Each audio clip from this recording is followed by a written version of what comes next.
ዘበይር ወልዶ ይኸውልህ ይቅርታ በመሀል ገባሁብህና ዘበይር ወልዶ መጀመሪያም ቤተሰብ የጆከር ፎቶ በፎቶ ሳይሆን በስሙ ምክንያት ነው የሱ ቤተሰብ አድራሻውና ሁሉ ነገሩ የታወቀው። ነገር ግን ቤተሰቡን አግቶ የማሰቃየት ወይ ደግሞ ቤተሰቡ ላይ ችግር የማምጣት አላማውንም የለንም። እኛ እዚህ ሚዲያ ላይ ጆከር ምን ይላል፣ የእሱ ደጋፊዎች ምን ይላሉ፣ ህዝቡ ምን ይላል የሚል አጀንዳ ነው ያመጣ ነው። ያንን አጀንዳ በመጣንበት ሰዓት ደግሞ ብዙዎቹ ቤተሰብ ምን አገባው ነው ያለው። አዎ ትክክል ነው፣ ቤተሰብ አገባው። የማን ነው ድምፅ? ቤተሰብ አገባው። ነገር ግን አሁን እነሱ ደግሞ ምን አመጡ? እነሱ ደግሞ መጥተው ግደለው። ምንድነው የፈለጉት? የፖለቲካ ትርፍ ነው የፈለጉት። ወንድሜን ግደለውና ደሙን ተቀባ ነው ያለው ጆከር። ወንድሙ እዛ አካባቢ እንዳለ ወንድሙ ማለት ነው እንደዚህ እያለ አሁን እኛ እያልን ያለ ነው ምንድን ነው? አሁንም በሆን ቤተሰቦቹ ላይ ምንም ነገር የማድረስም ምንም አይነት ሀሳብም የለም። እውነቴን ነው የምልህ፣ አስረግጬ ነው የምነግርህ። ግን ከዚህም በፊት የመብረቁ ቤተሰቦች በተያዘበት ጊዜ ይረሸኑ ሲሉ ነበረ። ያችን እነሱ እያሉ የነበሩትን እኛም እቺ እንደዛ እንበልና ምን እንደሙሉ እናያለን። ግደሉት ነው ያሉት። ከአረመኔነት ብዛት ቤተሰቡ ይገደሉ እያሉ ነው ማለት ነው። እኛ እናረገውም፣ በፍጹም አይደረግም። ይህንን የሚያደርግ አይደል ማንም የለም። እኔ ለወርድ ነው። በቃ አብሽሩ፣ ይመቻችሁ። በጣም ደስ የሚል ነው ወንድሜ መብረቁ። አላህ ያከብርህ። ሀሳብህን አላህ እስከ ጥግ ድረስ እንትን በልህ ነው የምለው። የመጨረሻ ሀሳብ ጆከር ኪንግ፣ ጆከር ጀግና ነው ካላችሁ፣ ጆከር ጀግና ከሆነ ጀግና ወሎዬ ነው ማለት ነው። ምንም አይደለም። እኛ የጆከር ጀግንነቱ ወሎን የሚያኮራ ከሆነ ህዝብን የሚያኮራ ከሆነ እኛ ህዝቦቹ እኛ ነን የምንኮራው። ግን ህዝብ ጆከር የሚሰራው ስራ አሳፋሪ እንጂ አኩሪ አይደለም። የሚያኮራው የወሎ ማህበረሰብ ነው። በአንድ ነገር ቢወዳደር እንኳን የወት ሀገር ልጅ ነው ቢባል የወሎ ልጅ ነው። ዘሩ የት ነው ቢባል የወሎ ልጅ ነው። ወሎዬ ነው የሚባለው። ሌሎቻችሁ አሽቃብጣችሁና ተሽለጠጣችሁ ትቀራላችሁ። እኛ ትግላችን ወደፊት ወሎ ክልልን ማድረግ የወሎ ማህበረሰብ ነፃ ማውጣት ነው። እኔ ራሴ ፍትህ ጠያቂ ነኝ፣ ፖለቲከኛ አይደለሁም። አንድ ግለሰብ የወሎ ህዝብ ነፃ እንዲወጣ ከስደትም ከመፈናቀልም ነፃ እንድንወጣ ራሳችን አንድ ልዩ ሰው አንድ ሰዓት ውጭ አንድ ነገር ማለት እፈልጋለሁ። ምን መሰለሽ፣ እነኚህ ሰዎች የትኛውም ሰው ከየትኛውም ክፍለ ሀገር ከየትም ይምጣ፣ ነገር ግን ተሳዳቢውን ነው የሚፈልጉት። ለዛ ነው ጀግና የሚሉት። በቃ አሁን ማነው ማህሜሮች፣ የኦርቶዶክስ ተዋህዶ ማህሜሮች የሚባሉት የለም አብዛኛውን ጊዜ የሚሳደቡት እነሱ እንኳን ከየት እንደመጡ የማያውቁ እነሱን የሚከተሉ ሁላ አለ። ጆከር እንኳን የወሎዬ ነው። መጥፎ ቢያደርግም ጥሩ ቢያደርግም የወሎ ተወላጅ ነው። ማንነቱ የሚታወቅ ነው። ማንነቱ የሚታወቅ ሰው ከሌላ ቦታ መጥቶ ደግሞ ከሌላ ቦታ መጥቶ አውሬ ወሎን የማታውቁ ሰዎች ወሎን በደንብ ወቁት። የምታውቁት ለምን መሰላችሁ? ትግርኛ ተናጋሪ፣ ኦሮምኛ ተናጋሪ፣ አማርኛ ተናጋሪ ነው ያለው የወሎ ህዝብ። ትግርኛ ተናጋሪና ትግሬን ለዩ። ጆከር የትም ይሁን ማንም አባቱ ማንም ይሁን ምንም ዋናው ወሎዬ ነው። በወሎ ምድር ነው ተወልዶ ያደገው። ወሎዬ ነው። የቋንቋ ችግር የለብንም እኛ ወሎዬዎች። አረብኛ እንችላለን፣ አፋርኛ እንችላለን፣ ማንኛውም ቋንቋ እናስተናግዳለን። ይህ ነው። በርቱ ነው ብለው መብረቁ ጀግና ነህ። ባታቀርባቸውም እንደው አስፈላጊ ከሆነ ከአንተ የተሻለ እውቀት የለኝም፣ ባታቀርባቸውም ይሻል ባይነኝ። አስተያየት ነው የምሰጠው። እሺ ኮፒሊንግ ታብታብ አድርጉ። ሰላም፣ እንዴት ናችሁ? ሰላም፣ እንዴት ነህ? ደህና ነው። ሀሳቤን ለመጨረስ ያክል በመጨረሻ የምለው ምንድን ነው፣ ሀሳቤን ለመጨረስ ያክል ብቻ ነው። በአጠቃላይ መሬት ላይ የሚሰራውን ስራ በነገራችን ላይ መብረቁ ጠንቅቀው ያውቃሉ። ትልቅ ስራ እየሰራህ እንደሆነ ስለሚያውቁ በዚህ ነገር አጀንዳ አድርገው በጣም ቢዚ ማድረግም እንደሚፈልጉ ጥንቃቄ ማድረግ ያስፈልጋል። በነገራችን ላይ ለምን አንተ ከፍ ብለህ አልፈህ የምታየውን ነገር ወደኋላ እንድትል የሚያደርግ ትልልቅ አጀንዳዎችም ገና ሊያመጡብህ ስለሚችሉ ማየት ያለብህ ነገር ላይ ወደፊት ትኩረት አድርገህ እዛ ጋር ብቻ ነው ትኩረት ማድረግ ያለብህ። የመጨረሻ ሀሳቤ ነው ይሄ። ጥሩ። እኔ ነጥብ ለማስጣል ፈልገው ነበር። በነገራችሁ ላይ ራሱ ጭምርት እንዲሞት ይፈልጋሉ፣ እንዲገድል ወይም የሆነ ነገር እንዲናደርግ ይፈልጋሉ። እኔ ያን ነገር አደረግኩ ማለት እኔ አብረውኝ የሚሰሩት እነማን ናቸው ነው ያውቋቸዋል። ምድር ላይ የታጠቁት ኃይሎች እነማን እንደሆኑ ያውቋቸዋል። እነዚህ ቤተሰቦቹ ላይ እርምጃ ቢወሰድ ለፋኖም ሆነ ለአማራ ብሔርተኛ ነኝ ለሚለው ጥቅም ነው። አንደኛ እኔን ከሶሻል ሚዲያ ዘወር ያደርጋሉ። ሁለተኛ ምድር ላይ ያሉ ታጋዮቻችንን ገዳይ ያደርጋሉ።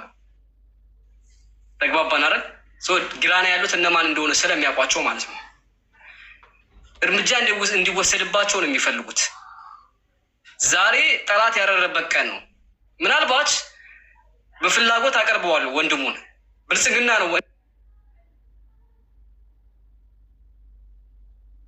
እኔ ብልጽግና መሆኑን አላቅም ነበር። ወንድሙ ፋኖን የሚያሳድድ መሆኑን አላቅም። በራሱ አንደበት ሲናገር ትሰሙታላችሁ። አላቅም ነበር። ቤተሰቦቻቸውን ያወኳቸውን እኔ መጀመሪያ በማን ምክንያት? በከድር ምክንያት። ስሙን ሲናገር ቤተሰቦቻቸውን የሚያቅሰው ለእኔ ነገረኝ። አሁንም እዛ ነው ያሉት። ጠላት ያረረበት ቀን ነው ዛሬ። ለምን? መብረቁ ገዳይ ነው፣ ጨፍጫፊ ነው። የያዘው አጀንዳ እንዲበላሽ፣ የያዝነው ትግል እንዲኮላሽ፣ ህዝብ እንዳይቀበለን፣ ቤተሰብ ላይ እንዲገደል ፍላጎት ነበራቸውና ምን ሲሉ ነበረ? አንዳንዱ አችልም ሲል፣ አንዳንዱ ቀኑን እየጠበቀ ነው አምጣቸው አቅርባቸው ሲሉ ነበረ።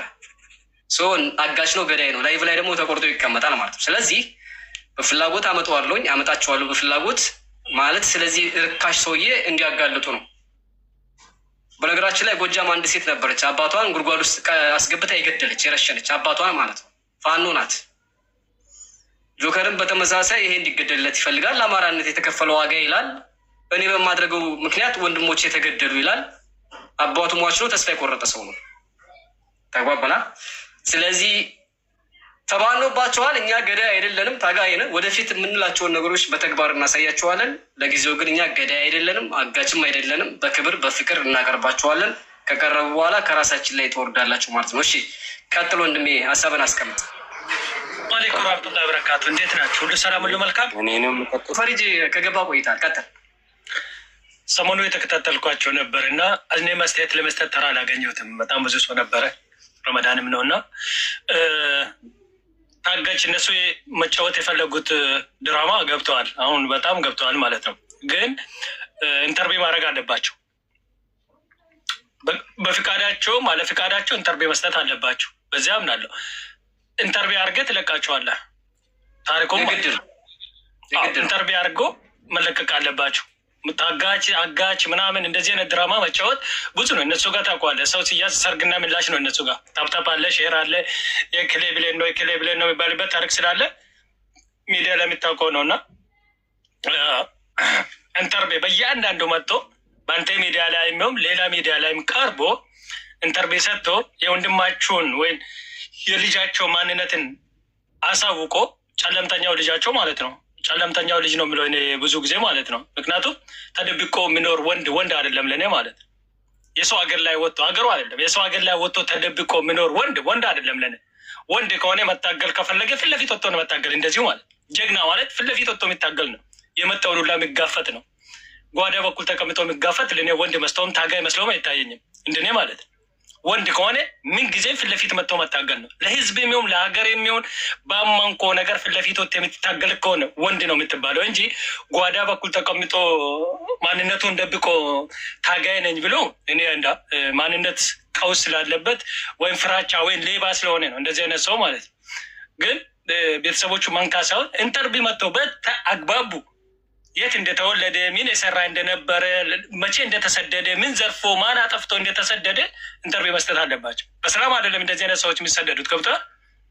አንድን ነገር አጥፍቶ ነው የሚሰደዱት፣ ወይም ሰርቆ ነው የሚሰደዱት፣ ወይም ገለው ነው የሚሰደዱት። ጨለማ ውስጥ የሚቀመጡ ሰዎች ገለው ነው ወይም ደፍረው ነው የሚሰደዱት። የጆከር ቤተሰቦች በፊት አላማጣ ነበረ የሚኖሩት። ጆከር የተወለደው ወሎ ውስጥ ነው። ሌሎቹ ግን ሽማግሌ ናቸው፣ ታላላቅ ናቸው እና አላማጣ ሰው ገለው መርኮታ የምትባል አካባቢ ወሎ ውስጥ ተሰፈሩ ማለት ነው። መርኮታ ላይ ከተሰፈሩ በኋላ ጆከር ይወለዳል። እዛ ማለት ዘገየ፣ ትክክለኛ ስሙ ዘገየ ነው። እዛ ይወለዳል።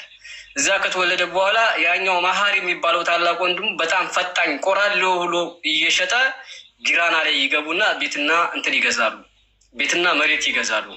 አየህ፣ የሆነው ይህ ነው። እዚያ የገደሉት ማን ነው አይታወቅም። አንደኛ ወንድሙ ፎቶዬን ለምን አወጣህ ተብሎ ተቃውሟል። ለምን አወጣህ? ይህ ፎቶ ሲጀመር የወጣው ሚዲያ ላይ ነው።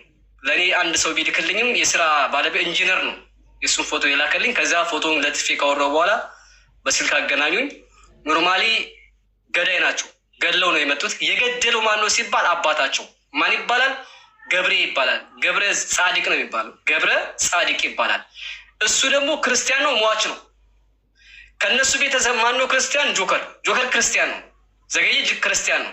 ይህ ሙስሊም ነው፣ ጿሚ ነው። አንገቱ ላይ ማህተብ የለውም። አይ የዚህ ታላቅ ወንድም መሀሪም ሙስሊም ነው። ልጆቹ ከድር መሀሪና አብዱ መሀሪም ሙስሊሞች ናቸው። እናቱ ሽማግሌ ናት፣ ሙስሊም ናት፣ የኛ ሀገር ሰው ናት። ሌላኛው ደግሞ ጀሚላ የምትባላለች ጫት የምትሸጥ እስካሁን በኔ ጓደኞች እየተከታተሏት ነው፣ ያቋታል። ጀሚላ ደግሞ ጫት የምትሸጠች ብልጽግና ነች። ከአድማ በታኝ ጋር መረጃ እየተለዋወጥ የምትሰራ ነች። ሰው ገለው ነው ካለማጣ ወደዚህ የመጡት። ስለዚህ እንደዚህ አይነት አሁን ሚዲያ ላይ አለማጣ ስለሆነ ነው። ትግረኛ ቋንቋ ነው የሚችለው። መሀሪ የአማርኛ ቋንቋ ራሱ በደንብ ያወራል። መሀሪ አይችልም።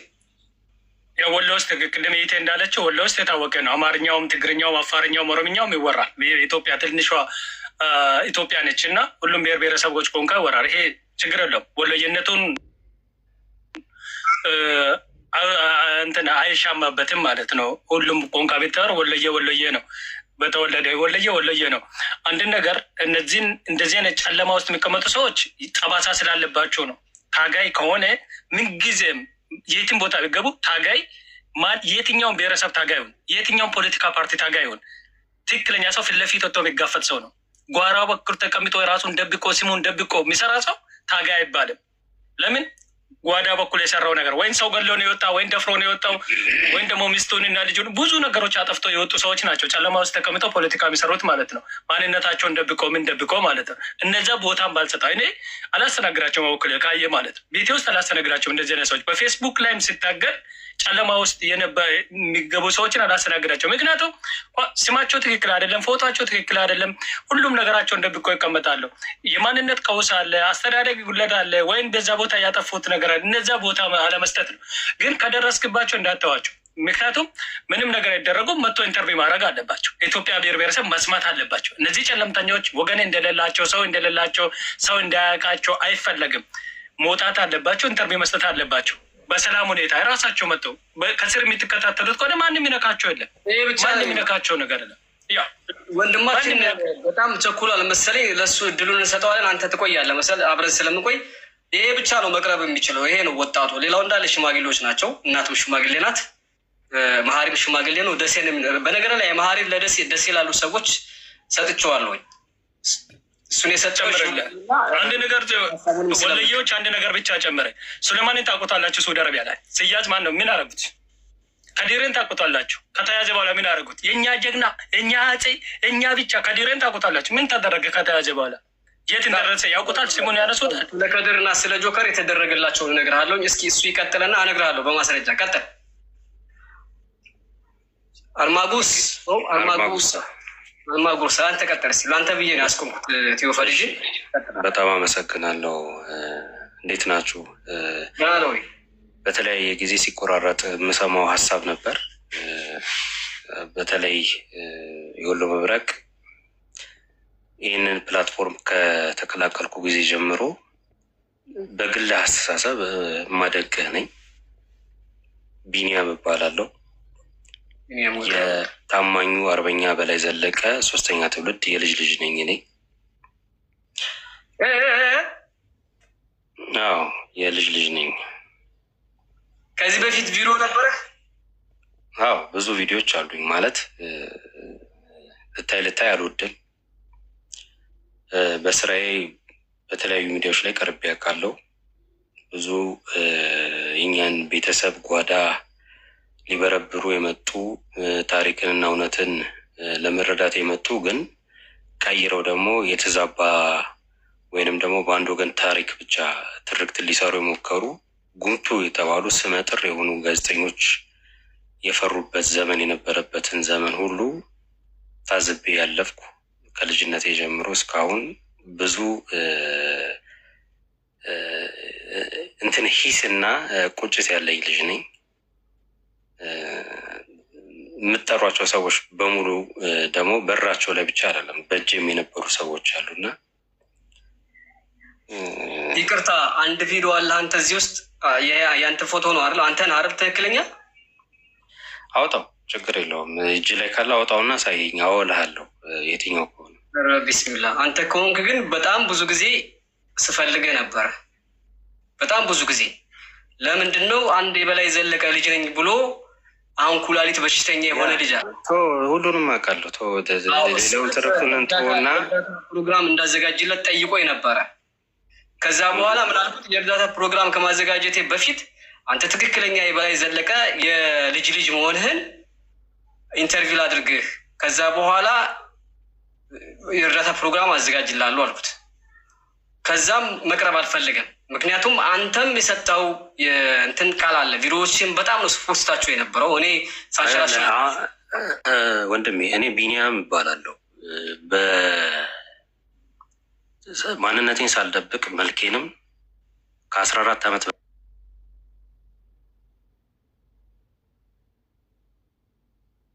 ለማድመቅ የቤተሰቤን ታሪክ ለማውራት የሚሰፈርበት እውነት መቅረት እንዳለበት ተነስቻለሁ። ብዙ ማታውቁት ታሪክ አለ። ቅድም አጋጣሚ ስገባ አንድ ልጅ ስለ አያቴ ስለ ሻሾወርቅ የተናገረው ነገር አለ። የበላይ ዘለቀ የልጁን እንዲህ ትሙት ብሎ ምናምን ያለ ሰው ማለት ነው። ይኸውላችሁ ህመም ማለት ይሄ ነው። ቁስል ማለት ይሄ ነው። ባለ ቁስሉ እኛ ነን። በቁስል የሚነግደው ደግሞ ሌላ ነው። ይቅርታ፣ ካሜራ መክፈት ትችላለህ? እችላለሁ። እስኪ ካሜራ ከፈተልኝ። ሪከርድ አድርጉ። ሀሳቡን ከሰጠ በኋላ 1-3 ጥያቄዎችን ጠይቀዋለሁኝ። ሌላ ቀን ደግሞ በሰፊ ፕሮግራም ይዘነው እንቀርባለን። ፕሊስ የበላይ ዘለቀ 3ኛ የልጅ ልጅ ከሆንክ ካሜራ ክፈትልንና አንዳንድ ነገሮችን እናዳምጥ። ምናልባት ሽቶ ተቀባ፣ ሜካፕ ተቀባ ምናምን የሚሉ ወገኖች ካሉም ደግሞ የምር አንተ ከሆንክ አፄም ስለአንተ ሲያወራ ነበር። እስኪ ፕሊስ ከምወዳቸው ሰዎች አንዱ አንተ ነህ። ሌላ ታሪክ ሁሉ አሳያችኋለሁ። በዚህ አጋጣሚ ምናልባት ይሄ ታሪካዊ ቀን ይሁንና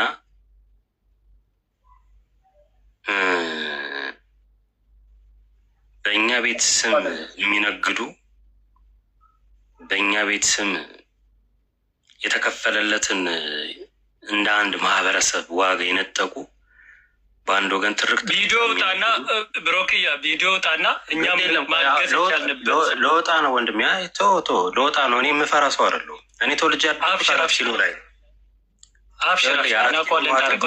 ቪዲዮ ከከፈተ በኋላ እኛ የምንፈልገው አንደኛ ያስፈልጉትን ነገር ግን እንደ ሀሳብ መጀመሪያ እንደ ፖይንት እንድትይዙት ፈልጌ ነው። እኔ ሸንጦኝ የገባሁት ያነሳችሁት ሀሳብ አይደለም። ያነሳችሁት ሀሳብ ውስጥ ሀሳብ ለመሰንዘር ቦታው ላይ መገኘት ያስፈልጋል። ቢያንስ በትንሽም ቢሆን ፊደል የቆጠርኩኝ ወይንም ደግሞ በሚመለከተኝም በማይመለከተኝም ዘውዬ የምገባ ሰው